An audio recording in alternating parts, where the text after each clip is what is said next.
పెళ్ళైనా పండగైనా వేడుక ఏదైనా పట్టుచీరల ప్రత్యేక వేదిక వారాహి సిల్క్స్. అగ్రరాజ్యం అమెరికాకు దెబ్బ మీద దెబ్బ తగులుతున్నాయి. అమెరికా ఫైటర్ జెట్ F-35 ని అడ్డుకుంది ఇరాన్ ఇచ్చిన స్ట్రోక్ కి అత్యవసర ల్యాండింగ్ చేయాల్సి వచ్చింది. ఇప్పటి వరకు 16 అమెరికన్ యుద్ధ విమానాలు నేలమట్టమయ్యాయి. ఇక శత్రువుల చేతిలో 10 MQ-9 రీపర్ డ్రోన్లు కూలిపోయాయి. కువైట్కు చెందినటువంటి 3F-15 యుద్ధ విమానాలు భస్మమయ్యాయి. ఇరాన్లో కుప్పగూలిపోయాయి KC-135 రిఫ్యూయలింగ్ విమానం. ఇక ప్రమాదంలో 6 అమెరికన్ సైనికులు మృతి చెందారు. సౌదీలో మరో 5 రీఫ్యూయలింగ్ ఫ్లైట్లను ధ్వంసం చేసింది ఇరాన్. దాదాపు 200 మంది అమెరికా సైనికులకు గాయాలైనట్లు తెలుస్తోంది. ఇక ఇరాన్ చాలా చాకచక్యంగా కూడా ఇటు అమెరికాకి సంబంధించినటువంటి మిసైల్స్ని కానీ యుద్ధ విమానాలను కానీ డ్రోన్లను కానీ అడ్డుకుంటూ ఉంది. ఈ రకంగా కూడా ఇరాన్ అమెరికాకు స్ట్రోక్ ఇస్తూ ఉంది.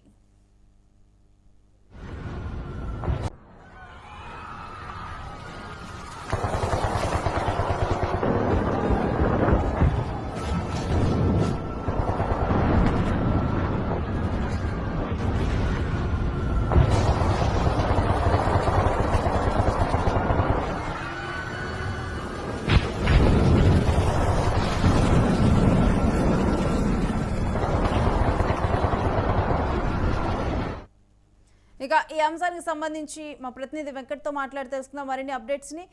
ఎస్ వెంకట్, ఇరాన్ అమెరికాని చాలా ధీటుగా అడ్డుకుంటున్నట్లుంది.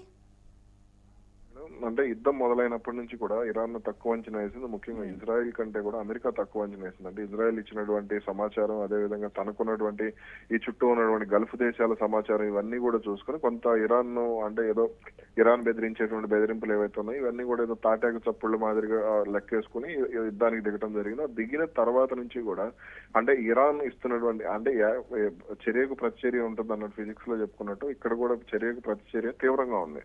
అంటే ఇప్పుడు మొన్న ఫర్ ఎగ్జాంపుల్ మనం చూసుకుంటే సౌత్ పాస్ గ్యాస్ కేంద్రం మీద వాళ్ళు దాడి చేసిన తర్వాత కానీ, లేదంటే అంతకుముందు ఇరాన్ కి సంబంధించినటువంటి 30 ఆయిల్ డిపోల మీద దాడులు చేసినప్పుడు కానీ ఇవన్నీ కూడా ఇరాన్ అంటే వాళ్ళు దాడి జరిగిన తర్వాత వాళ్ళు అడ్డుకోలేకపోయినా దాడి జరిగిన తర్వాత వాళ్ళు ఇస్తున్నటువంటి రియాక్షన్ చాలా తీవ్రంగా ఉందనే విషయం అయితే స్పష్టంగా అర్థమవుతుంది. ఇక ఇప్పుడు ఏదైతే తాజాగా జరుగుతున్నటువంటి పరిణామాలు ఇవన్నీ కూడా మనం చూసుకుంటే ఇప్పుడు వాళ్ళు మన సౌత్ పార్ట్స్ మీద దాడి చేసిన తర్వాత కువైట్ మీద, ఖతార్ లో కొన్ని కీలక ప్రాంతాల మీద దాడి చేశారు. దాని ప్రభావం ప్రపంచవ్యాప్తంగా పడేటువంటి అవకాశం స్పష్టంగా కనబడుతుంది. ఇక ఇదే సమయంలో అమెరికా ఆర్థికంగా తీవ్రంగా నష్టపోతుంది అనే విషయాలు మనం తాజా లెక్కలతో కనుక గమనిస్తే అమెరికాకి ఏ రేంజ్ లో నష్టం జరుగుతుంది అనేది ఒక చిన్న లెక్క చూస్తే కనుక ఇప్పుడు అంటే మొత్తం సాధారణంగా వైమానిక దళానికి సంబంధించి అమెరికా ఎక్కువగా ఖర్చు చేస్తూ ఉంటుంది. ఎందుకంటే ఇప్పుడు గల్ఫ్ దేశాల విషయంలో కానీ, లేదంటే కొన్ని కీలక ప్రాంతాలు ఏవైతే ఉన్నాయో ముఖ్యంగా మిడిల్ ఈస్ట్ కి సంబంధించి కానీ, లేదంటే ఏషియాకి సంబంధించి, దక్షిణాసియాకి సంబంధించి ఆఫ్ఘనిస్తాన్ కానీ, లేదంటే పాకిస్తాన్ విషయంలో కానీ ఇలా కొన్ని ప్రాంతాల్లో పట్టు పెంచుకోవడానికి వాళ్ళు వైమానిక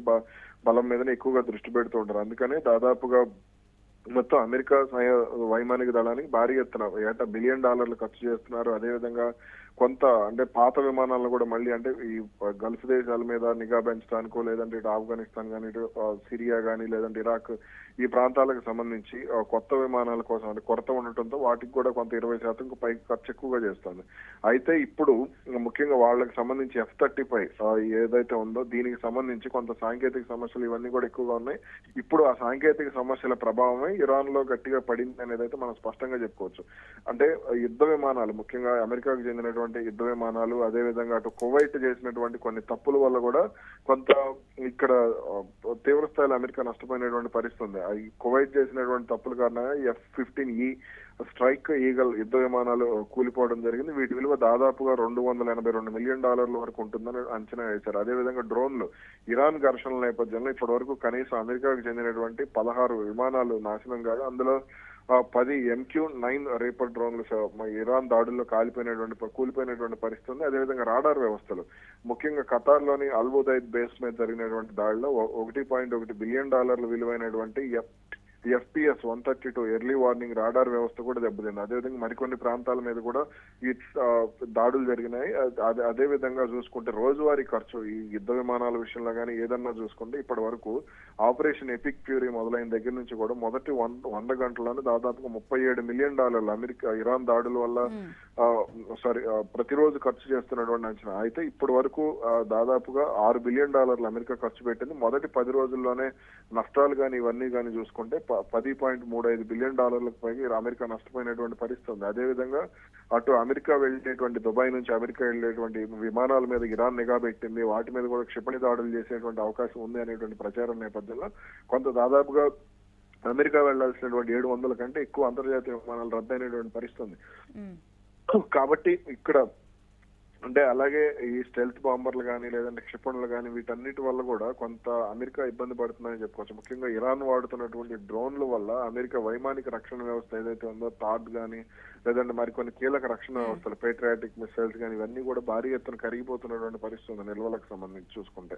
అంటే ఇరాన్ చేస్తున్నటువంటి దాడుల్లో ముఖ్యంగా డ్రోన్ల ద్వారా అంటే ఒకేసారి వాళ్ళు 100 కొద్ది డ్రోన్లను ఆ డ్రోన్లు కూడా చాలా తక్కువ ఖర్చు మనం చూసుకుంటే షాహిద్ డ్రోన్లు 136 ఆ డ్రోన్లు వాడుతున్నప్పుడు దాదాపు ఒక్క డ్రోన్ ఆపడానికి $4 మిలియన్ ఖర్చు అవుతుంది. చివరికి చూస్తే అది $20 మిలియన్. అంటే ఒక సైకిల్ అడ్డుకోవడానికి ఒక ల్యాంబోర్గిని కారును వినియోగించినటువంటి అంటే ఒక బెంజ్ కారునో లేదంటే ఒక ఆడి కారును ఖరీదైనటువంటి ఆడి కారును వినియోగించి ఒక సైకిల్ అడ్డుకోవడానికి ప్రయత్నం అనమాట ఇది.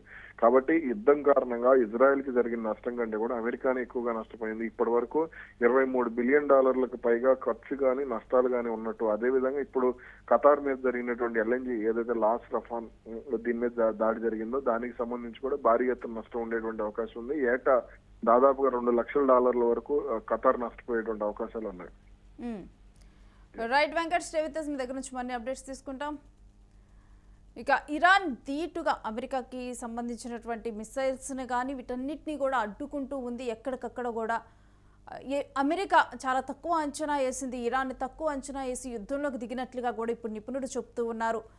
ఈ అమెరికా ఎటువంటి ఆయుధాలతో కానీ విమానాలతో కానీ అక్కడ దాడులు చేస్తున్నప్పటికీ డ్రోన్లతో దాడులు చేస్తున్నప్పటికీ కూడా వాటన్నిటిని ఇరాన్ ధీటుగా ఎదుర్కోగలుగుతుంది, ఇంకా ఆర్థికంగా నష్టం చేకూరుస్తుంది. ఇక మిసైల్స్ విషయంలో కనుక చూస్తే ఇరానే ఒక ఇంత పై చేయిలో ఉందని చెప్తూ ఉన్నారు. ఎందుకంటే అమెరికాకు సంబంధించినటువంటి వాటిని నాశనం చేయటమే కాదు చాలా స్ట్రాటజీగా అమెరికా ఇప్పుడు ఒక ₹1 కోటి మిసైల్ ప్రయోగిస్తే దాన్ని ఇక్కడ ఉన్నటువంటి 16 లక్షలు కానీ 10 లక్షలు కానీ ఇక్కడ లక్షల్లో ఖర్చు చేస్తే అక్కడ కోట్లలో ఖర్చు చేసినటువంటి వాడటంతో కూడా అమెరికా చాలా ఆర్థికంగా ఇబ్బందుల్లోకి వెళ్ళిపోతుంది. ఈ మరొక వైపు చూస్తే కనుక ఇరాన్ రీఫ్యూయలింగ్ విమానాలను కానీ వీటన్నిటిని కూడా చాలా ధీటుగా అడ్డుకోగలుగుతుంది.